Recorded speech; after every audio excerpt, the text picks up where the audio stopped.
Welcome to everybody. Welcome to those who've been many times before. Welcome to those who are new to the conference. Welcome to some of our former trustees, John Lippert, who was chairman for many years, and Roger Scrivens and his wife Sandy, who've done such a lot for the charity over many years. And also a special welcome to the newlyweds. And I think there are two lots of newlyweds, but I'm not going to mention them. It's just something I discovered at breakfast. So there you go. As a quiz, if you can find out who the newlyweds are, there'll be a special prize at the end of the day.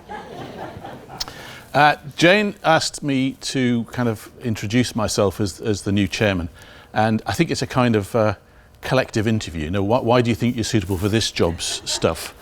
So I'll do that in a second, but first I wanted to pay tribute to, as I did last night, to Stephen Brown, who's standing down as chair.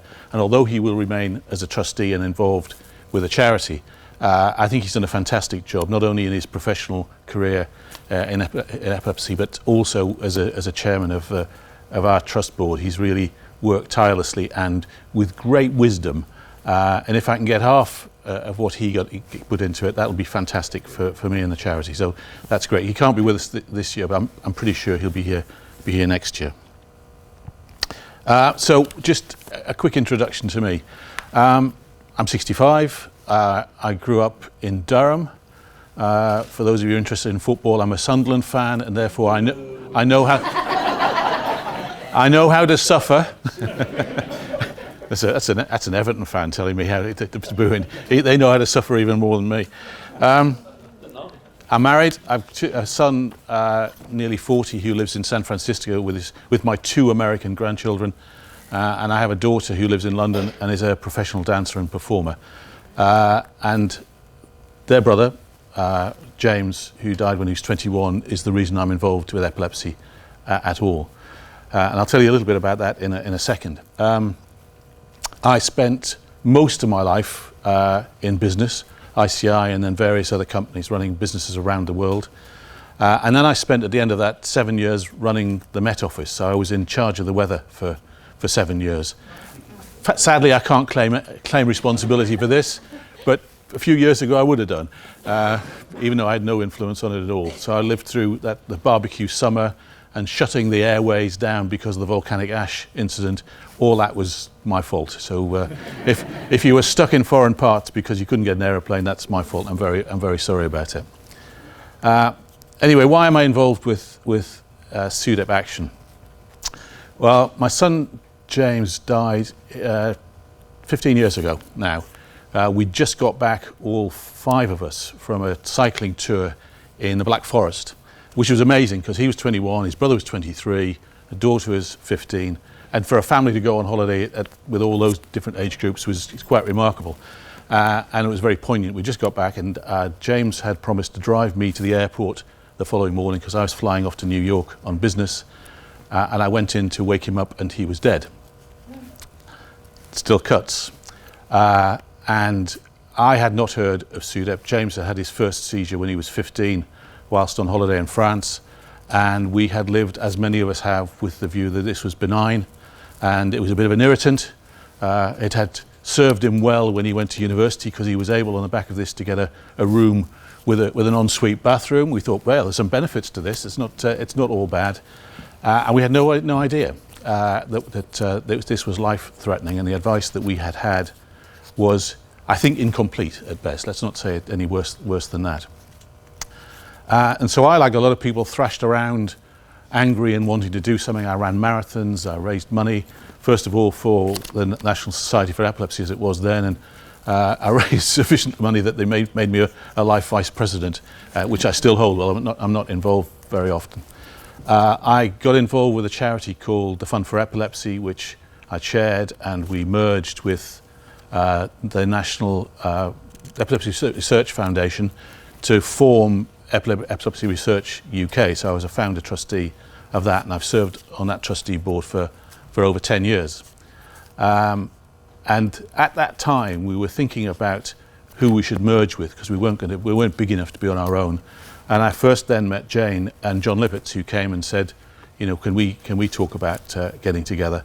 And I confess that I tried to persuade my trustee board to join with epilepsy bereaved as it was then, and I lost the vote. The other charities wanted to go a more medical route, and so we merged to form EIUK, which wasn't a bad thing. I think in epilepsy bereaved now, SUDEP Action, something that was really close to my heart because it was actually directly responding to something that I needed. And so I've been on the trustee board for, I think, over 10 years now. And I have to confess that in the early time I was still running businesses or running the Met Office, and therefore my attendance record was pretty poor. But I did, come as much as I could. Now I'm kind of doing less, although I'm still on the boards of various companies. I've got more time to spend, and it's a big honour for me to be asked to be chairman of SUDEP Action. So that's a little bit about me. I forgot didn't mention my wife's a retired infant school teacher, and we live in just close to Maidenhead in Berkshire. And she deals with this in a completely different way to me. I want to do stuff, and I want to punch some people sometimes, but there aren't many people around that are available for punching without getting me into trouble. And she deals with this in a very discreet kind of way, which is up to her. She was much better around the time of James's death. I went straight into project mode, managing things, fixing things, and she sat with James and cut some of his hair so she could keep it. And it never occurred to me that might be a great thing to do, but actually, it's just a difference in the way each of us deal with these things, and that has to be respected and indeed admired, I think. And I went through the pain of running marathons, which is completely stupid, but there you go. I was old enough to know better at the time. So what would I like to see us achieve in SUDEP Action? Well, first of all, my task is to support the phenomenon that is Jane and her fantastic team. They just get better, I think. And I've stood and admired Jane and her teams, but the current team, for many years. I think SUDEP Action punches massively above its weight compared to the size and resources of the other charities in the field. And so it's great to be helping support them and the work they do, because there's still a lot to do. Despite the fact that lots of progress has been made, the fact that we are sitting here means there's still a lot to do. And I guess, whilst this might sound like a pipe dream, it would be fantastic if we didn't need to sit here because there were no more deaths from epilepsy. And it's lovely to have a task that is self-deletion, It might not happen in my lifetime, but let's hope that one day it might happen. So that's my main support, and to get involved, particularly building, I think, awareness.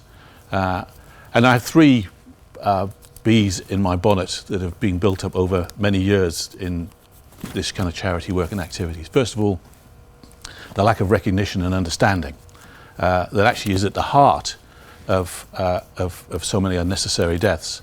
And when James died, Matthew, who was worked in an ads agency at the time in London, wrote a piece for The Guardian and it was headlined, it was two-page spread in the middle. It said, "The taboo that killed my brother." The fact that nobody talked about it, the fact that nobody was aware, led, we think, to a death which was premature and perhaps unnecessary. So that still exists. There still isn't just enough knowledge around, and we need to work, I think, hard to raise that. And that percolates into the medical profession and into government. Getting the right kind of recognition so that we can get the right kind of understanding and the right kind of treatment is at the heart of what we do. And I'm not forgetting the fantastic and fundamentally important work of helping people who have been bereaved understand and deal with that. That's the foundation. And one of the things that makes SUDEP Action such a special charity, I think, is that, as I said last night, we've all of us got skin in the game. It means such a lot to all of us. And that's kind of what I'd like to see us do. The last thing is about collaboration between the epilepsy charities. I've served with three, and I did some work for Graham when he was around at the National Society at the time. And I went around lots of charities, and only one refused to see me. They shall remain nameless. But I wrote a report and said, actually, we are underpunching our potential by being competitive rather than collaborative. We're just not using the resources that we have in a very, very important cause to the best. And so we're going to try and improve that. I think there's perhaps a window of opportunity to help improve things. There's some changes at the top of different charities, a different level of awareness. And without taking away anything from the core purpose of SUDEP Action, I'd like us to see if we can just improve the bridges between the charities so that we get more bang for the buck that we have. So that's a bit about me, a bit about why I'm here. I'm delighted to be able to help a bit more. And with that, I shall hand over to the most important person in the room, and that's Jane.